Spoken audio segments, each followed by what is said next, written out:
Hello everyone, this is Shao-Kobayashi, a faculty member at College of Liberal Arts and Sciences at Chiba University, Japan. The reason why you're watching this video is because you were asked to make a cultural presentation in Global Study Program.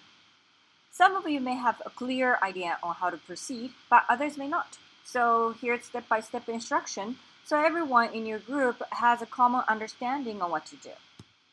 So before you start making a presentation, let's clear some of the logistics. I'm sure many of you are familiar with Gmail, but I don't know how many of you have actually used Google Drive.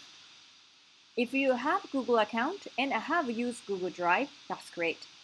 If you have no idea, don't worry, I'll show you how.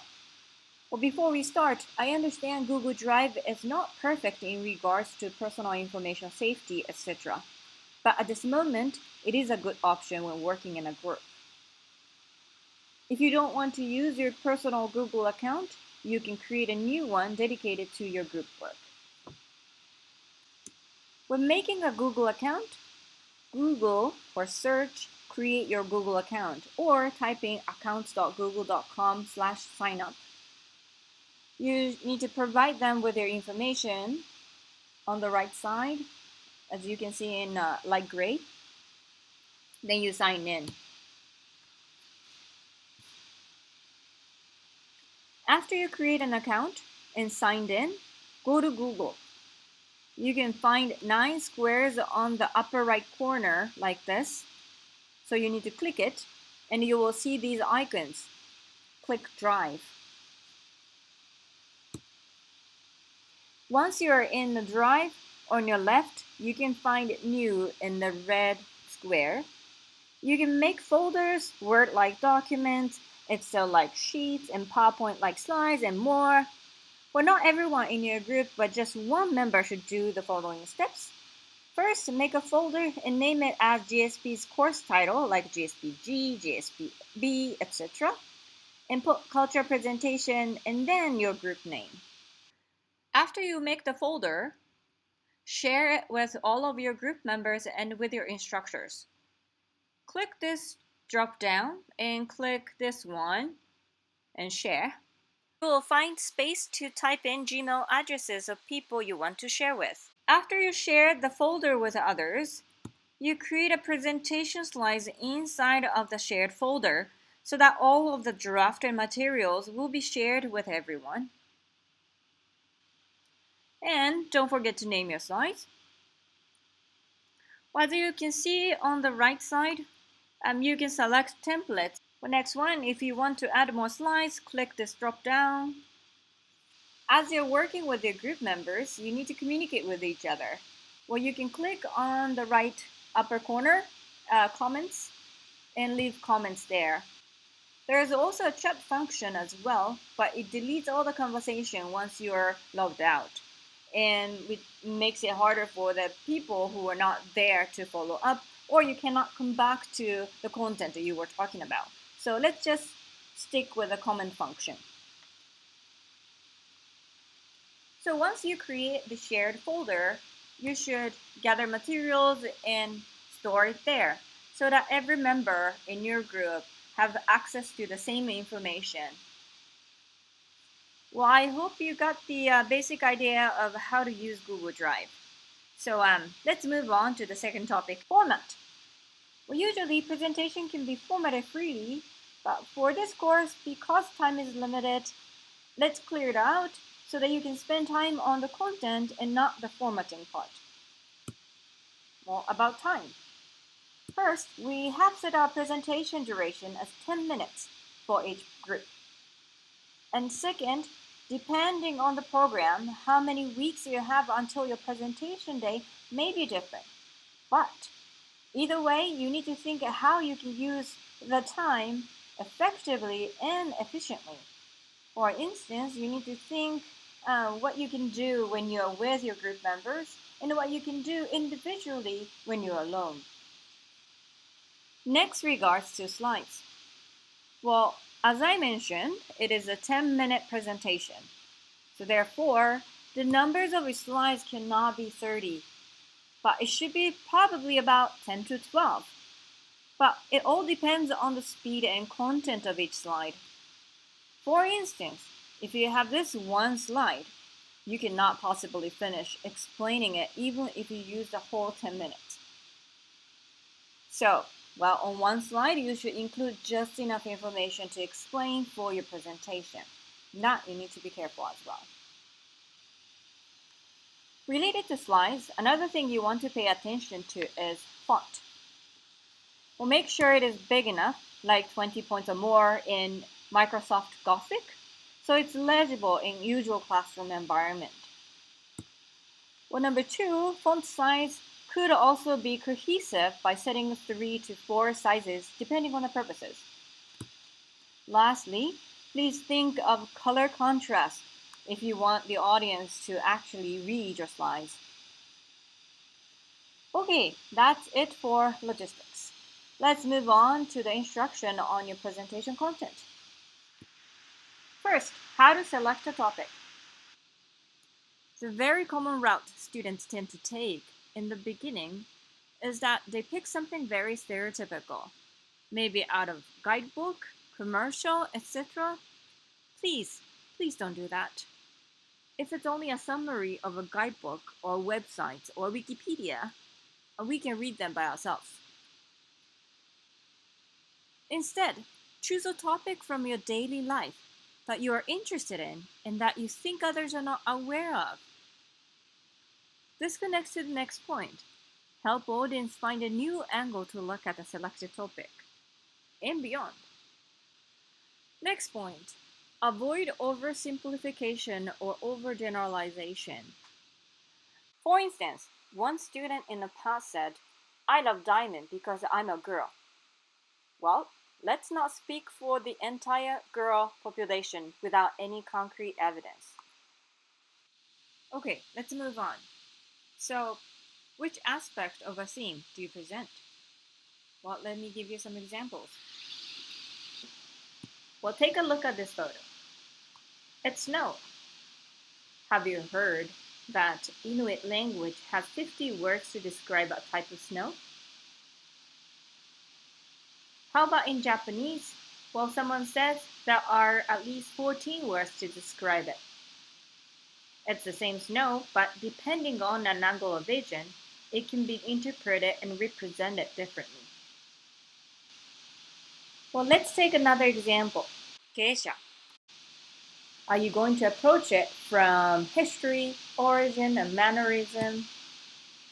Maybe from hierarchy, makeup, their clothing, or maybe gendered issues? Or narratives by geisha, maybe international and Japanese media and how they portray geisha in pop culture, maybe in comedy, or maybe recent trend of party costume or cosplay of geisha, or tourist activities to become geisha for one day in Japan. So even when you say geisha, you can look at it from different angles. So you need to gain angles of vision about the topic. At a team or group meeting, you need to bring any materials you think interesting and relevant to the team. For example, you can bring government statistics, international and domestic newspaper articles on the topic, maybe YouTube video, relevant pictures maybe you have taken. There are different materials that you can bring. Then you need to share it and discuss some of the interesting points found among your materials. Based on that, think that what would be the main focus of the presentation. The important thing is, first and foremost, you got to have materials. So here are some of the candidate pieces that you may be able to or you may want to use in your presentation. First, revisit a definition and origin of a key term, such as geisha. What is geisha?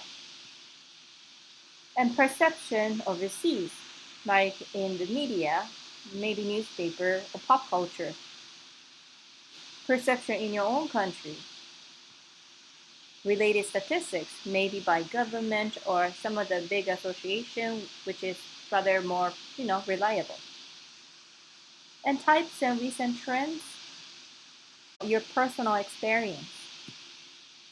And concrete examples by others, not just yours, but other people have experienced this and that.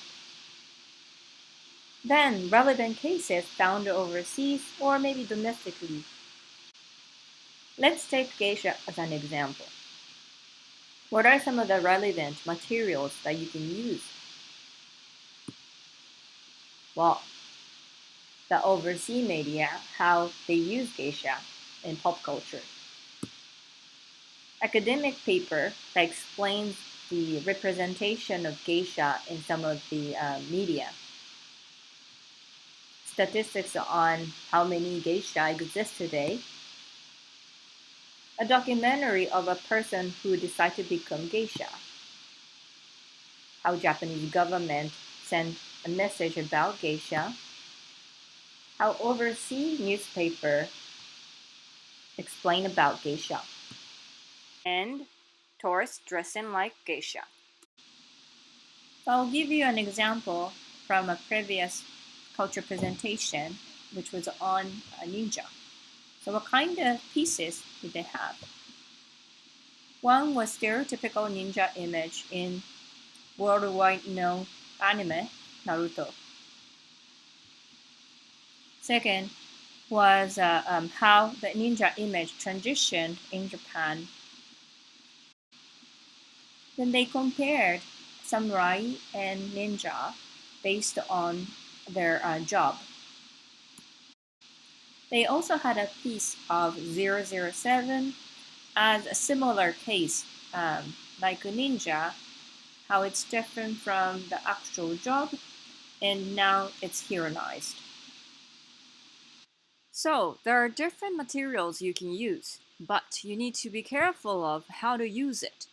In particular, here I talk about critical and logical use of materials. Let's talk about criticality first. 1. Consider trustworthiness of the source. Wiki and Yahoo Answers are not academically appropriate support for your claim.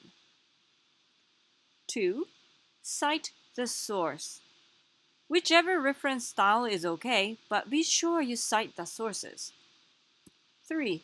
Do not use caricatures if you really haven't understood what they are.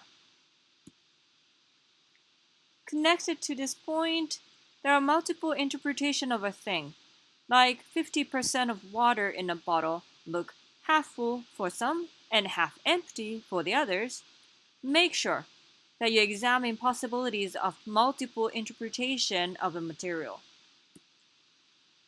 Lastly, always think about why you want to use these specific materials in this short presentation. Next topic is logic. Logical means that your claim is proved, meaning you can't simply take a concept or language you use for granted. For example, what do you mean by foreigner, girls, refugees, etc.? Second, think of a reason why you place your materials in a particular order. Does it help prove your point? 3. Have logical flow. Some of the interesting materials may have to be omitted in order to keep the flow logical. 4. When you claim anything, support with evidence. So here's an example that I made up from different sites explaining about geisha. So geishas, an icon that symbolizes Japan, continue to allure people with their white painted faces, traditional Japanese hairstyles, and kimonos. That sounds, normal in a way. But what's the definition and origin of geisha anyway? Is it different from Maiko and Geiko? Well, how did it become symbolic? Who decided that geisha is a symbol of Japan? And what does it mean by traditional? Is it just about Edo era? What about before that? And what makes anything traditional? People are allured. Okay, well, whose people? Where? How? Is it me? You? So whose people? So you need to, when you claim anything, when you state anything, you need to unpack those words that you tend to use without thinking much. So doubt and think twice about normalized words. You have materials and critical and logical approaches. Now, let's build a storyline that makes sense. Making a cohesive storyline. Well, you should first start with an image you selected in the beginning. What caught your attention? Second, place relevant pieces of materials to build a story. Third, end with a statement, question you want to have the audience to think or do that links with the introduction.